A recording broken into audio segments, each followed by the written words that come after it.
मिलके होती थी कभी ईद भी दिवाली भी, अब ये हालत है कि डर डर के गले मिलते हैं। नाज़रीन, आप सबको ढेरों ईद मुबारक। इस बार हम और आप कुछ कोरोना ज़दा ईद मना रहे हैं। जो बहुत बहादुर हैं उनमें से भी कई जो हैं वो डर डर के गले मिल रहे हैं, और जो मुझ जैसे एहतियात पसंद हैं वो डॉक्टरों और माहिरीन की हिदायत के मुताबिक अजनबी अफराद को तो छोड़ें, अपनों और दोस्तों से भी जो है दूर से साहब सलामत कर रहे हैं। लेकिन ईद बहरहाल ईद है, खुशी का मौका है। रमज़ान मुबारक के बाद, इबादतों के महीने के बाद ये खुदा की तरफ से मुसलमानों को दिया हुआ इनाम है। अल्लाह ताला आप सबके जो हैं रोज़े नमाज कबूल करे और अगली ईद हमें रिवायती अंदाज में मनाने का मौका फराहम करे। आज प्रोग्राम में हमारे साथ दो ऐसे मेहमान मौजूद हैं जिनका शुमार आज की इल्म, अदब और शायरी की दुनिया के रोशन सितारों में होता है। हमारे साथ मौजूद हैं मोहतरम अनवर शऊर साहब, जदीद गज़ल के नुमाइंदा शायर, अमूमन छोटी बहर में गज़ल कहते हैं और नक़ादों के बकौल बहुत खूब कहते हैं। क़ता निगारी भी अनवर साहब का जो है वो शोहरत की एक बड़ा बुनियादी हवाला है।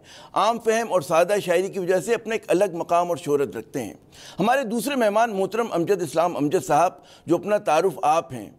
शायरी हो, ड्रामा हो, मजमून निगारी हो, सब इनके बालों पर के नीचे हैं।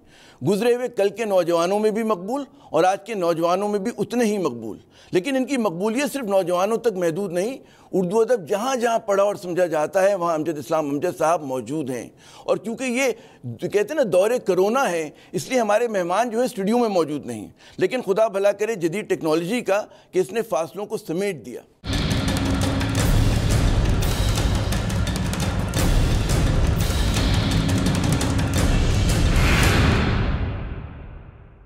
बहुत बहुत शुक्रिया अमजद इस्लाम अमजद साहब और जनाब अनवर शऊर साहब अपना कीमती वक्त देने को, और आपको ईद मुबारक। सबसे पहले मैं अनवर शऊर साहब की इजाज़त से अगर अमजद इस्लाम अमजद साहब से गुफ्तगू शुरू करें। अमजद साहब, ये बताइएगा कि इस दौरे कोरोना में शायर के हसास दिल पर क्या गुजर रही है?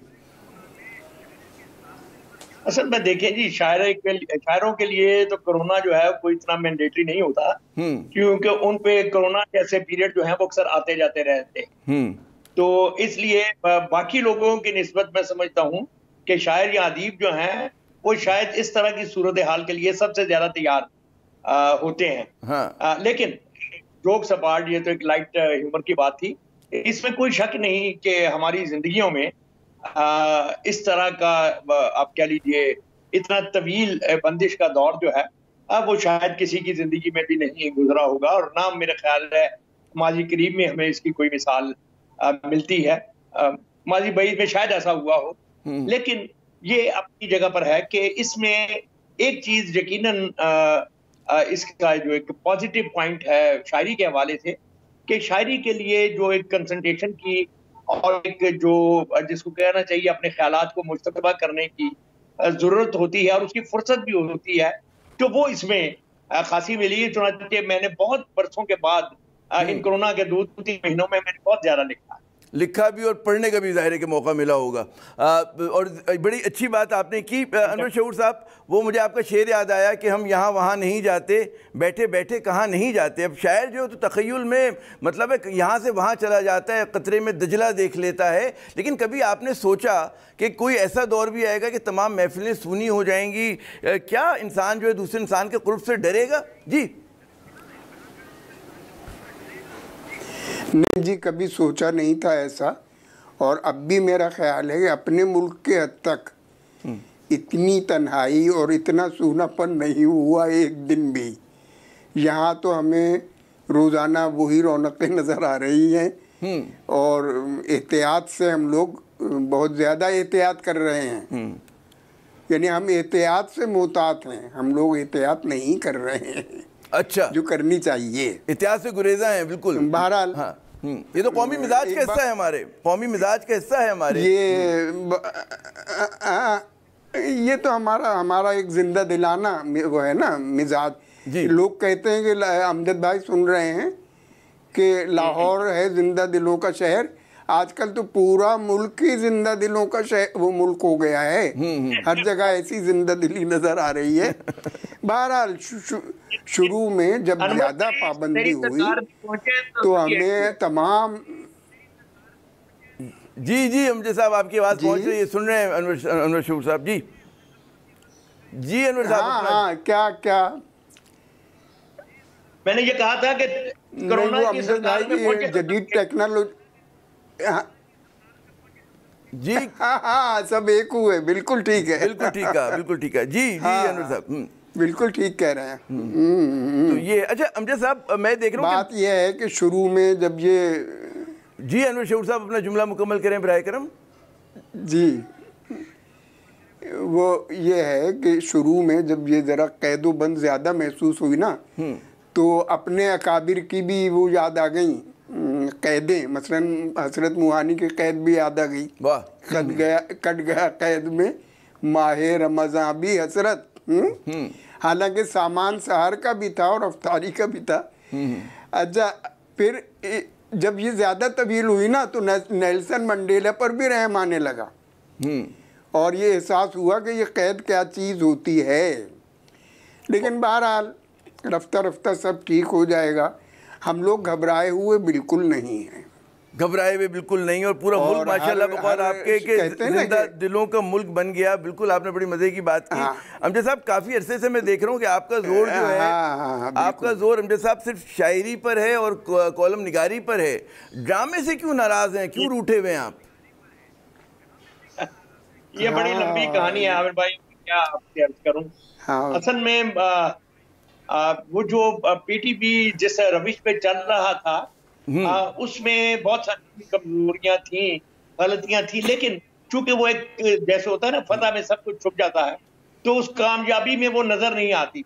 अब इत्तेफाक ऐसा हुआ कि जूं जूं वो नजर आना शुरू हुई, उसके साथ ही ये हमारा जो प्राइवेट चैनल्स वाला एक दौर है वो शुरू हो गया। अच्छा, तो उससे ये हुआ कि हमारा जो एतबार और एतमाद जो पीटीपी ने कायम किया था, चंद गलतियों के साथ वो सारी अच्छाइयां भी एक तरह से एक साइड पे हो गई, और एक नया ट्रेंड जो है उसने जगह बना ली। उस नए ट्रेंड में इत्तेफाक से ड्रामे को जो इस्तेमाल किया गया, जो नए मालिकान थे, जो नए सेट कल्चर आया, तो उन्होंने उस ड्रामे का जो अवाम के साथ, हमारी वैल्यूज के साथ, हमारे बच्चों के मुस्तकबिल के साथ जो एक रिश्ता था, उस पर तरजीह की, उसके सिलेबल होने को, कि वो बिकाऊ कितना है, काउंटर पर कितना बिकेगा। उससे ये हुआ कि काउंटर पर बिकने वाला जो हिस्सा था जिंदगी का, वो तो 2, 4, 5, 10% होता है, वो उन्होंने चुन लिया, और जिसमें कोई रंजिशें, लड़ाइयां, झगड़े, बेवफाइयां, कोई और बुरी बुरी चीजें मुख्तलिफ जिंदगी की थी, और उस चीजों को लेकर वो आगे चलना उन्होंने शुरू किया। और उससे फिर एक वक्त आया कि चूंकि सारा कंट्रोल उनके हाथ में था, तो आहिस्ता आहिस्ता हम लोग जो कि इस पे बिलीव करते थे कि हमारे अदब को, ड्रामे को मुआशरे के साथ जुड़ा हुआ होना चाहिए, मरबूत होना चाहिए, उसकी बेहतरी के लिए इस्तेमाल होना चाहिए, तो उनके लिए स्पेस कम होती चली गई। और एक वक्त ऐसा आया कि इतनी कम हो गई कि अब आप या तो अपनी इज्जत बचा लें और अपनी बात कह लें, या फिर एक तरफ हो जाए। तो बड़ा मुझे अनफॉर्चुनेट फैसला मुझे ये करना पड़ा कि मैं कुछ वक्त के लिए एक तरफ हो गया। अच्छा। और क्योंकि मेरा ख्याल ये था, इस बात पे ईमान रखता हूँ कि ये एक लहर है, ये लहर भी बाकी जो गुज़श्ता लहरें हैं उनकी तरह ये उतार पे आएगी, तो फिर शायद चीजें जो हैं वो एक सिंथेसिस जो हो सके। ऐसी सूरत अगर हमारी जिंदगी में हो गई और हमारे तो क्या कहना, जब हम तो मैं इंशाल्लाह दोबारा लिखेंगे आप। और बिल्कुल खुदा करे कि वो वक्त जल्द आए कि लोग फिर जो वारिस, और आपने कैसे कैसे तजर्बाती या नसीब क्लिनिक और पता नहीं क्या क्या कहते हैं ना, एक अपनी तरह के ट्रेंड सेटर आपने जो है ड्रामे लिखे, और वो जो तजर्बा हुआ करता था, बिल्कुल दुरुस्त कहा आपने कि पीटीवी के दौर का वो अब नहीं हो रहा। मैं अगर अनवर शऊर साहब की तरफ चलता हूँ, अनवर साहब, वो शायरों के मुताल्लिक कहा जाता है कि बड़े मूड के पाबंद होते हैं, और जब तक मूड ना हो उस वक्त तक बिल्कुल शायरी होती नहीं, कोई नज़्म, कोई मिसरा, कोई चीज़ नहीं होती। लेकिन मैं देख रहा हूँ आप माशाल्लाह पता नहीं कितने बरस से रोज़ एक कता कहते हैं, और मतलब है वो पब्लिक अखबार का दौर हो, और उसके बाद फिर जंग से आपकी एक तवील जो है अब आपकी वो हो गई एफिलेशन, तो कितने बरसों को कैसे मुमकिन करते हैं कि रोज़ एक कता हो जाता है आपसे? मतलब 98 से तो बिला नागा कह रहे हो, और वैसे तो बहुत पहले से आपका पूरा ही चल रहा है, 88, 79 से आप लिख रहे हैं। जी जी हाँ, जी हाँ जी। वो बात ये है कि आदत हो जाती है कुछ, तो वो मूड बनाने में वो आदत भी एक काम करती है अपना, और वक्त पर हो ही जाता है किसी ना किसी तरह। इसका कोई अलग कोई डिसिप्लिन होता है? दिक्कत हुआ करती थी इब्तिदा में। अच्छा। नहीं, डिसिप्लिन नहीं, हर अमजद साहब हैं, मौजूद हैं, ये इसकी तायीद करेंगे कि हर लिखने वाले की अपनी कुछ आदतें होती हैं, उस आदत के मुताबिक वो लिखता है। तो अब वो चूंकि सुबह अखबार पढ़ते हुए कत्ता लिखने की एक आदत हो गई है, अच्छा, तो वो किसी ना किसी तरह बहरहाल हो जाता है। और ये मूड पर और आदत पर आपकी बात पर एक बात याद आई इस वक्त जी, कि हमारे दौर के बड़े मारूफ और मशहूर शायर ज़फ़र इकबाल साहब ने एक दिन ये कहा कि मैं आमद यानी मूड का, गोया जी जी, आमद का वो नहीं हूँ कायल।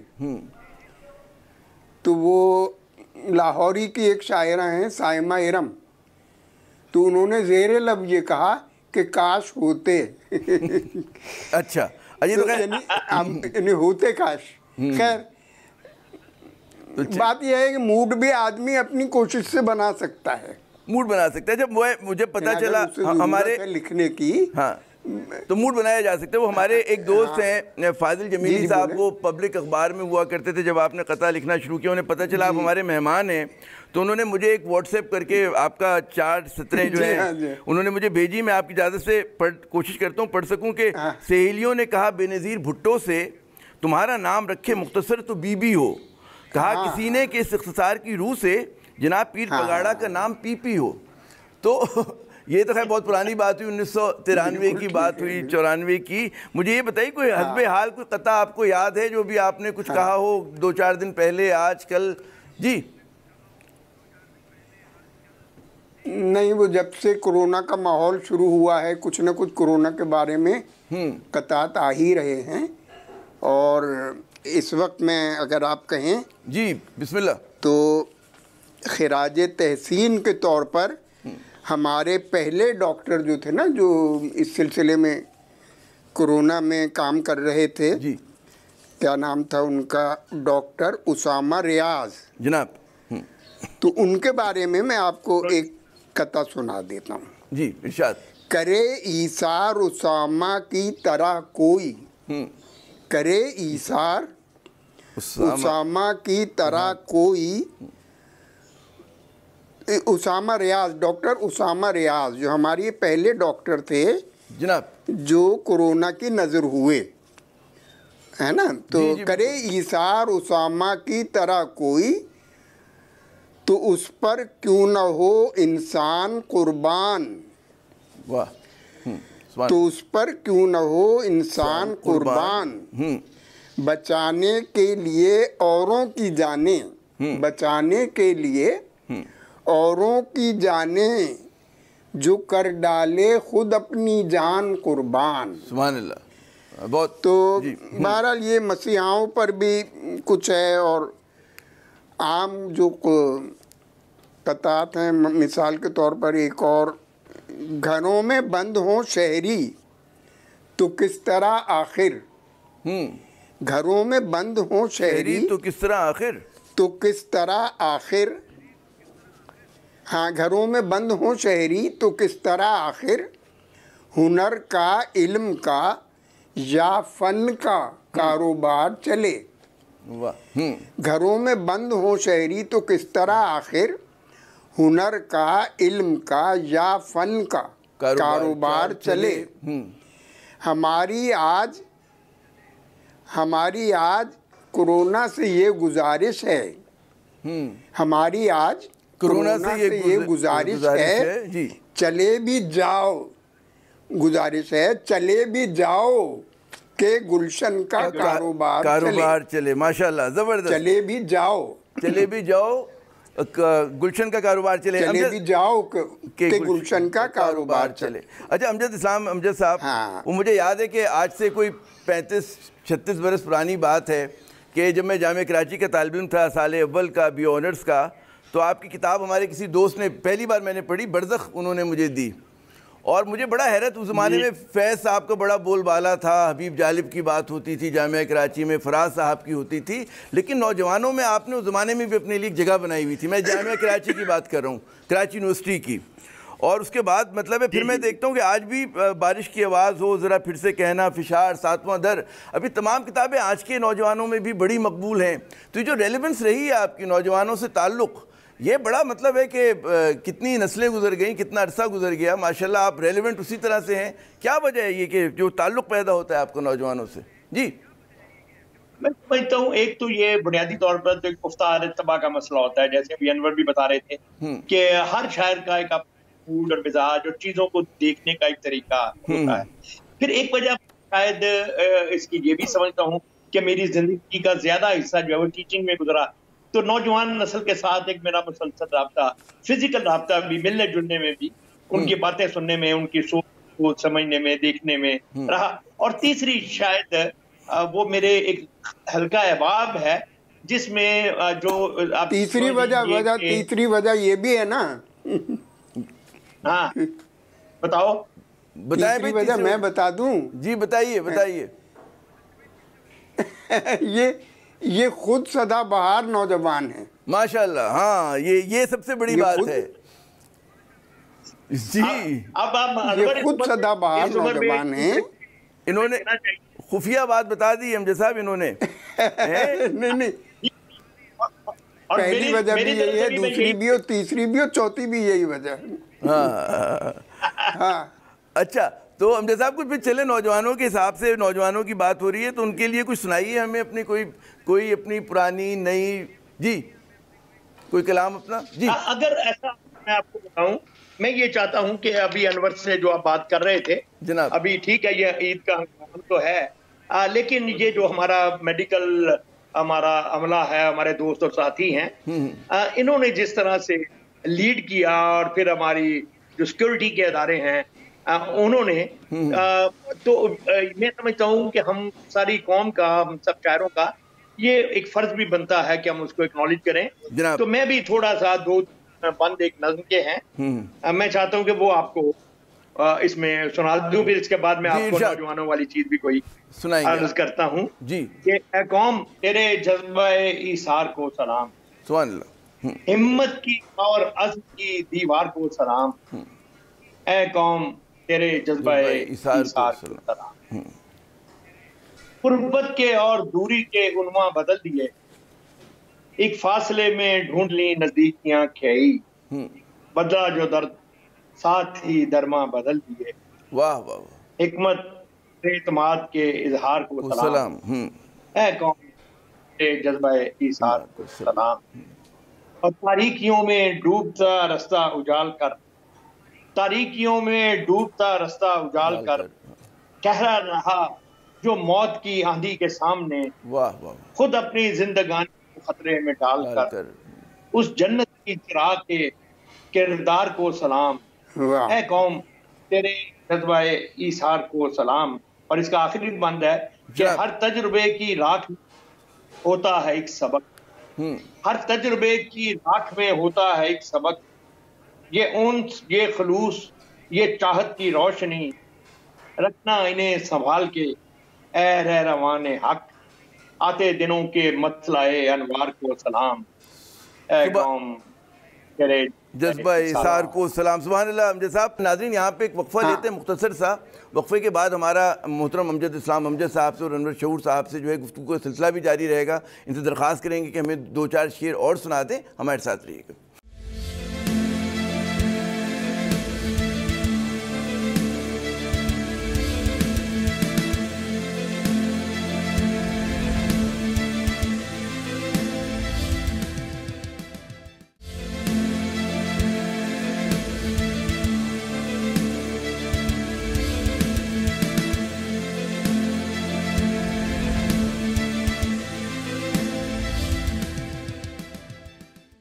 प्रोग्राम में नाज़रीन एक मरतबा फिर खुश आमदीद। और ईद का रोज़ है और हमारे खुसूसी मेहमान मोहतरम अमजद इस्लाम अमजद साहब और मोहतरम अनवर शऊर साहब। प्रोग्राम के पहले हिस्से में कुछ अनवर साहब ने तस्करा किया था ज़फ़र इक़बाल साहब को, तो उनका एक शेर याद आया। मुझे नहीं पता कि वाकई इस मौके की मुनासबत से है भी नहीं, लेकिन मैं अर्ज़ करता हूँ कि तुझको मेरी न मुझे तेरी खबर जाएगी, ईद अब के भी दबे पाँव गुजर जाएगी।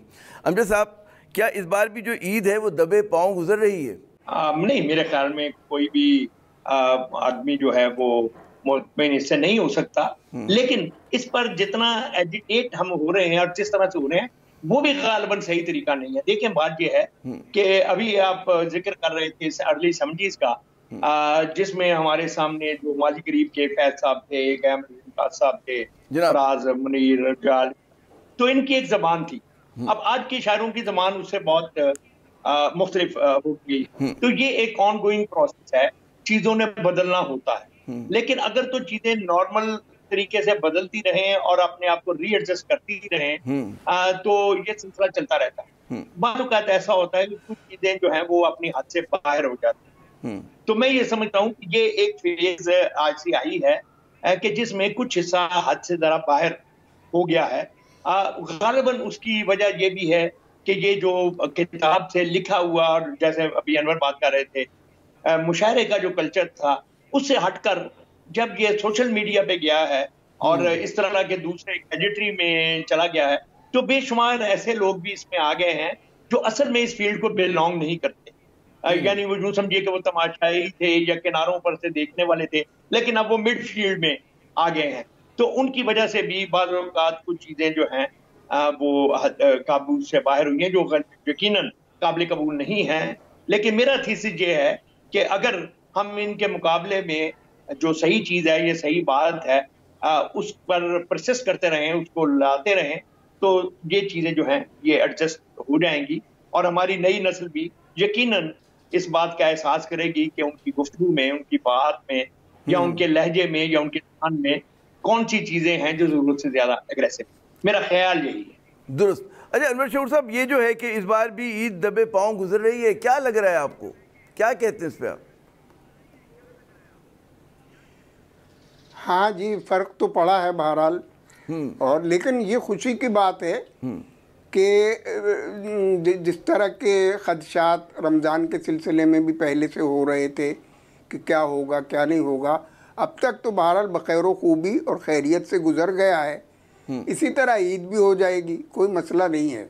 जो हमारे अब तक ज़राए इब्लाग में ज़बान लिखी जा रही है, पढ़ी जा रही है, बोली जा रही है, मुतमईन है आप उससे? ज़बान का मसला यह है कि ज़बान आजकल गैर खालिस नहीं बोली जा रही, बल्कि अंग्रेज़ी का गैर ज़रूरी इस्तेमाल जो है वो बहुत बढ़ गया है।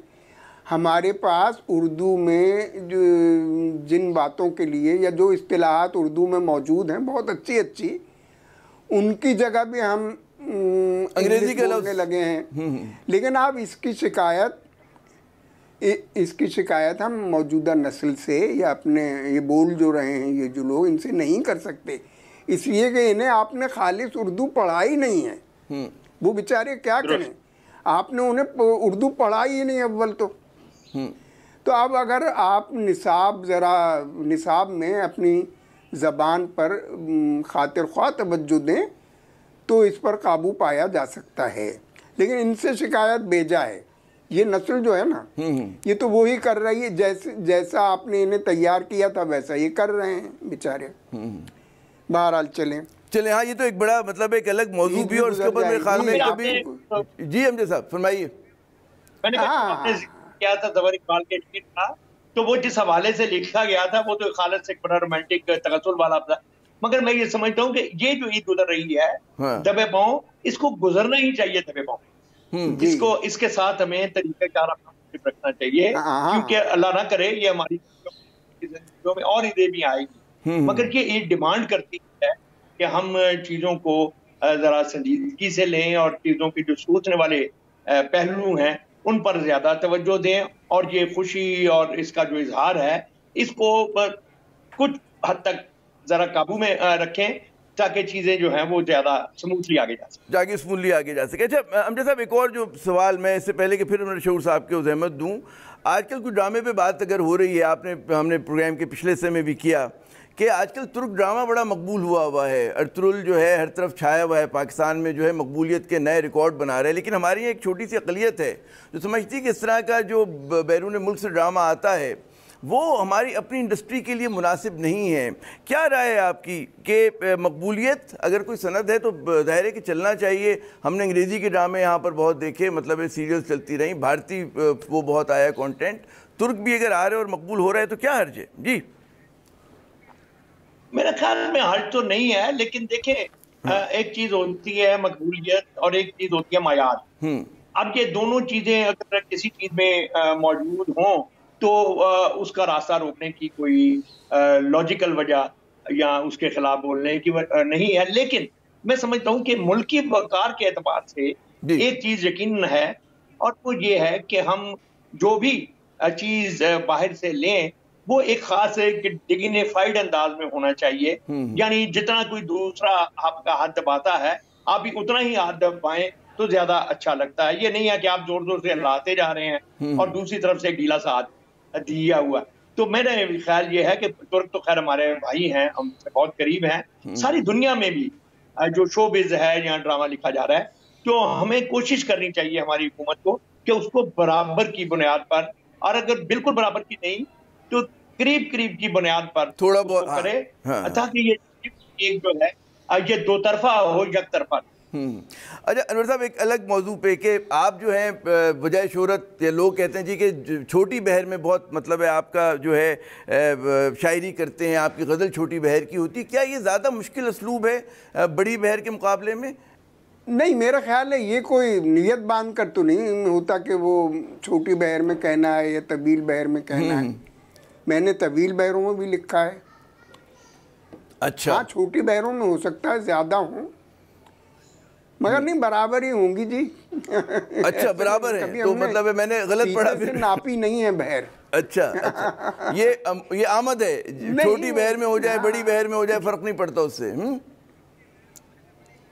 जी ना ना ना, मेरा ख्याल नहीं है। अब अमजद साहब बताएंगे। मैं अमजद साहब से, जी अमजद साहब आप कुछ कह रहे थे इसी मौजू पर। नहीं, मैं समझता हूँ कि ये छोटी बहर या बड़ी बहर वाला गालिबन एक तो ये होता है कि बाज़ औक़ात चीजें जो हैं वो अपने मौजू की वजह से भी उनकी फॉर्म जो है वो डिफाइंड डिटरमिन होती है।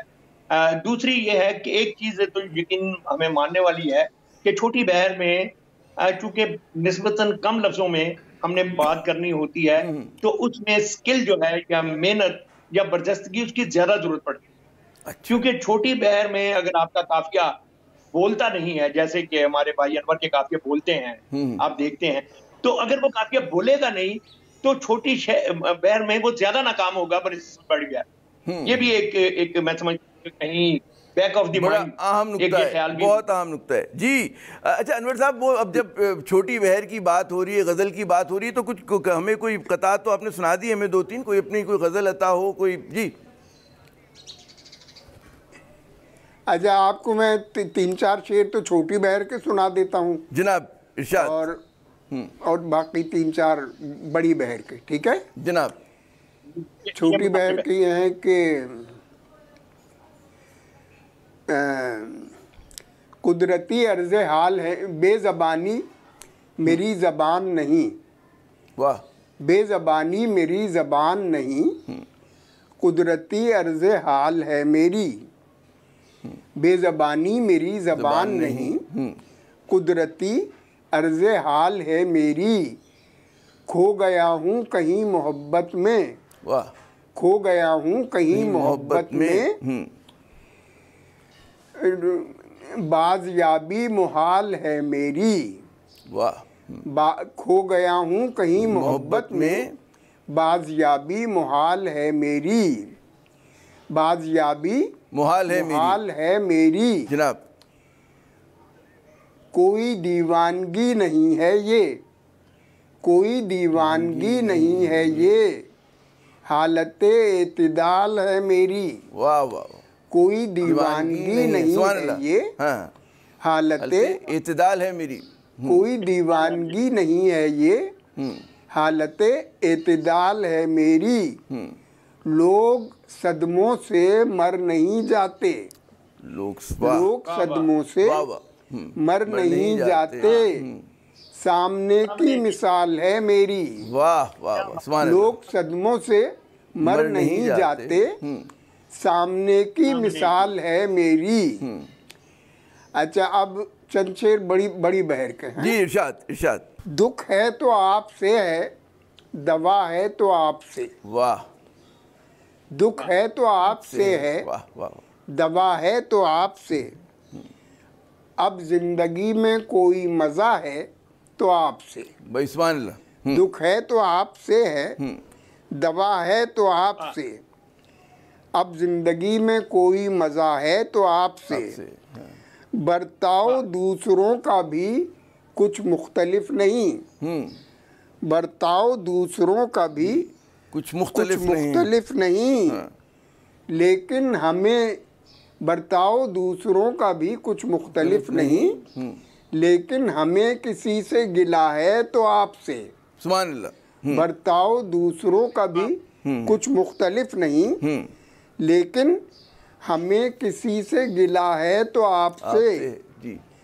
हम जिंदगी में और किसी के नहीं हुए, हम जिंदगी में और किसी के नहीं हुए, थोड़ा बहुत लगाव रहा है तो आपसे। सुभान अल्लाह, सुभान अल्लाह। हम जिंदगी में और किसी के नहीं हुए, थोड़ा बहुत लगाव रहा है तो आपसे। सुभान अल्लाह। अच्छा जी, एक आध और फिर मैं अमजद साहब को रहमत देता हूँ। बोले आप कुछ। मैं कहता एक आध शेर और अगर अता हो, उसके बाद फिर मैं अमजद साहब को रहमत दूँ। जी चलिए 2-3 शेर और बस। तरफ गाहें नहीं लगती हैं, तरफ गाहें नहीं मातम लगती, खाने लगते हैं। वाह। तरफ गाहें नहीं लगती हैं, जी। मातम खाने लगते हैं। अकेले आदमी को शहर भी वीराने लगते हैं। भाई सुभान अल्लाह। अकेले आदमी को शहर भी वीराने लगते हैं। हाँ।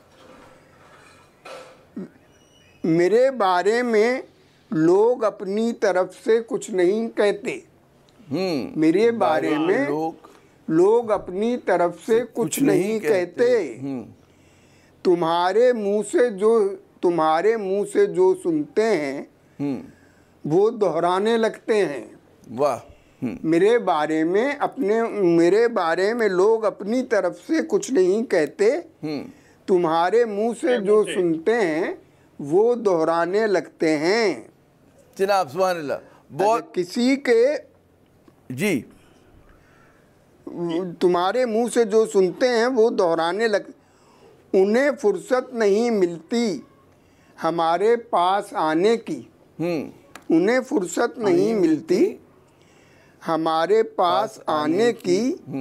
तो हफ्ते डेढ़ हफ्ते बाद हम खुद जाने लगते हैं। सुभान अल्लाह। भाई बहुत ज़बरदस्त, बहुत फुर्सत नहीं मिलती हम। जी तो उन्हें फुर्सत नहीं मिलती हमारे पास आने की, तो हफ्ते डेढ़ हफ्ते बाद हम खुद जाने लगते हैं। सुभान अल्लाह। किसी को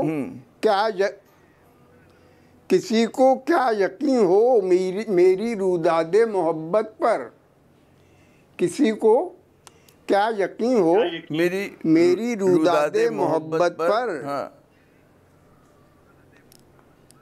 मुझे भी अब वो सारे वाक़े अफसाने लगते हैं। सुभान अल्लाह। किसी को क्या यकीन हो मेरी रुदादे मोहब्बत पर। हाँ। मुझे भी अब वो सारे वाक़े अफसाने लगते हैं। चलिए बस इतना काफी। बहुत शुक्रिया अनवर शऊर साहब। आपने मतलब है मेरे ख्याल में लोगों की दोबाला हो गई। मैं बगैर किसी तमीद के अमजद साहब अगर आप भी कोई हमें एक आध और कोई अपनी नज़्म या कोई अपना अशार सुना सकें कुछ। जी नहीं, मैं भी अब चूंकि गजली का दौर चल रहा है तो मैं भी एक छोटी बैर की और एक बड़ी बैर की थोड़े 2-3 जी बिस्मिल्लाह। कि पहले एक छोटी बैर में सुनिएगा।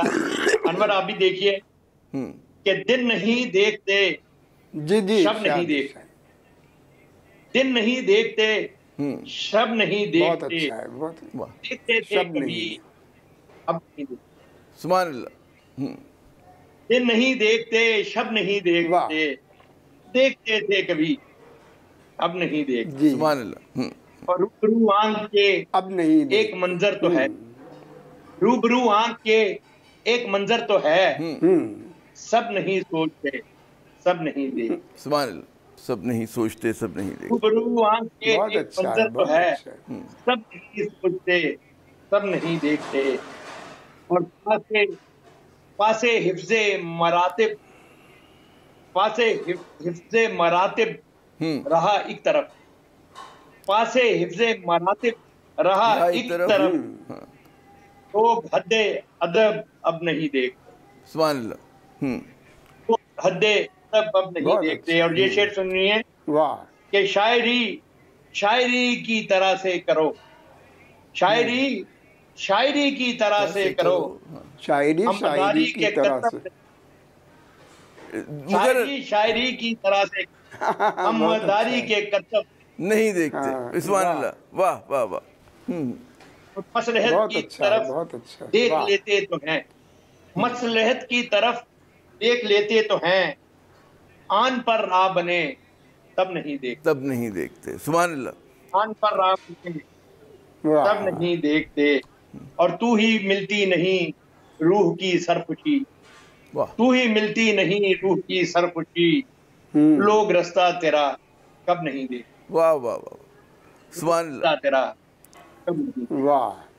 और ये गजल है, ये भी ये कोरोना के दिनों की लिखी हुई है, तो उसका रेफरेंस इसमें शायद आपको नजर आए। जी जी, ये जरा लंबी बैठ की है कि बंद हो जाएगी एकदम जिंदगी, ऐसे सोचा ना, वाह, बंद हो जाएगी एकदम जिंदगी, ऐसे सोचा ना था, ये जो अब हो गया ख्वाब में भी कभी हमने देखा ना, वाह, ये जो अब हो गया ख्वाब में भी कभी हमने देखा न था। और यूं ही वहशत में हम खाक उड़ाते रहे, आते जाते रहे, यूं ही वहशत में हम खाक उड़ाते रहे, आते जाते रहे, कोई साथी न था, कोई मंजिल न थी, कोई रास्ता, सुभान अल्लाह, कोई साथी न था, कोई मंजिल न थी, कोई रास्ता न था। और जो भी जैसे हुआ सबको मालूम था, सबके था सामने, जो जैसे हुआ सबको मालूम था, सबके था सामने, शहरे बेदार में कोई सोया न था, कोई अंधा न था। वाह वाह वाह, शहरे बेदार में कोई सोया न था, कोई अंधा न था। अपनी ख्वाहिश तो थी जिंदगी को जिए, बात बन न सके, वाह, अपनी ख्वाहिश तो थी जिंदगी को जिए, बात बन न सकी, बात बनती भी क्या, दिल में हिम्मत न थी, सर में सौदा न। वाह वाह वाह, बात बनती भी क्या, दिल में हिम्मत न थी, सौदा न था। और दिल था खाली मकान, जिसमें चीजें थी और जाले बहुत। वाह, दिल था खाली मकान जिसमें चीजें थी कम और जाले बहुत। माँ सिवा याद के मुद्दतों से वहां कोई ठहरा न था, माँ सिवा याद के मुद्दतों से वहां कोई ठहरा न था। और मकता है इसका कि हमने अमजद बहुत सबको आवाज दी, हाथ पकड़े बहुत, हमने अमजद बहुत सबको आवाज दी, हाथ पकड़े बहुत, की रहकर ऐसी ढलवान थी कोई रुकता ना। भाई वाह, सुभान अल्लाह, बहुत खूबसूरत, ऐसी ढलवान कोई रुकता ना, बहुत खूबसूरत। अच्छा, अब क्योंकि आखिरी हमारे जाते हुए कुछ लम्हात हैं, 1-2 मिनट हैं, मैं चाहूँगा अनवर शहूर साहब कि आप कुछ अपना नौजवान जो शोरा कराम है उनको कोई नसीहत करें, कोई बताएं कि भाई क्या आप कहेंगे, और जो पढ़ने वाले हैं उनके लिए कोई अल्फाज। जी, करो खिदमते साहिबाने हुनर, ये नौजवानों के लिए, करो खिदमते साहिबाने हुनर, हुनर सीखने से हुनर आएगा। वाह, हुनर सीखने से हुनर आएगा। जो भूला हुआ है वो घर किसी शाम चुपके से दर आएगा। वाह, जो भूला हुआ है वो घर आएगा। वाह, मोहब्बत में पड़ती नहीं झुर्रियाँ। जी, मोहब्बत में पड़ती नहीं झुर्रियाँ। चलिए जी, वो बिल्कुल याद नहीं आ रहा, चलिए, लेकिन मेरे ख्याल में पहले 2 मिसरों से नौजवानों को वो जो नसीहत आप करना चाह रहे थे वो हो गई कि हुनर जो है सीखने से आता है, मेहनत करनी पड़ती है। जी अमजद साहब, आखिरी सवाल आपका प्रोग्राम का कि आज का बड़ा मुश्किल का दौर, आजमाइश का दौर, फिर भी क्या आप पेशगोई क्या करते हैं, आने वाले दिन कैसे होंगे पाकिस्तान के लिए, पाकिस्तानियों के लिए जनाब? देखिए जी, मैं तो बात जो है, मैं बेसिकली एक ऑप्टिमिस्ट आदमी। अब इसको कोई भी मतलब ले लिया जाए, दे दिया जाए, लेकिन मैं हमेशा जिंदगी के इस बात पर यकीन रखता हूँ, और मैं इस बात पे भी यकीन रखता हूँ कि इस कायनात का एक खालिक है जो इसे सारा तमाशा जिसने बनाया है और देख रहा है, और वो लोगों पर रहम और फजल करने वाला है। और अगर हम उसके रास्ते पर चलेंगे, अपने जो एक अच्छी कौम के जो कहना चाहिए जो तरीके होते हैं उनको अपनाएंगे, तो कोई वजह नहीं कि हमारा मुस्तकबिल जो है वो आज से बहुत ज्यादा बेहतर और रोशन ना हो, और हम भी दुनिया सर उठा के ना चल सकें। जी बहुत बहुत शुक्रिया मोहतरम अमजद साहब, मोहतरम अनवर शऊर साहब, आपने अपना कीमती वक्त दिया। नाज़रीन, यकीनन इनकी गुफ्तगू से और इनके अशार सुन के यकीनन हम जैसे बहुतों का जो है, नाज़रीन का भी, आपका, मेरा, हम सब का जो है ईद का मज़ा दोबाला हो गया होगा। और जो पैगाम है कि वक्त मुश्किल ज़रूर है लेकिन गुजर जाएगा, क्योंकि कोई भी मुश्किल जो होती है वो इंसान से बड़ी नहीं होती। आमिर ज़ैद को अगले प्रोग्राम तक के लिए इजाज़त दीजिएगा। खुदा हाफिज़।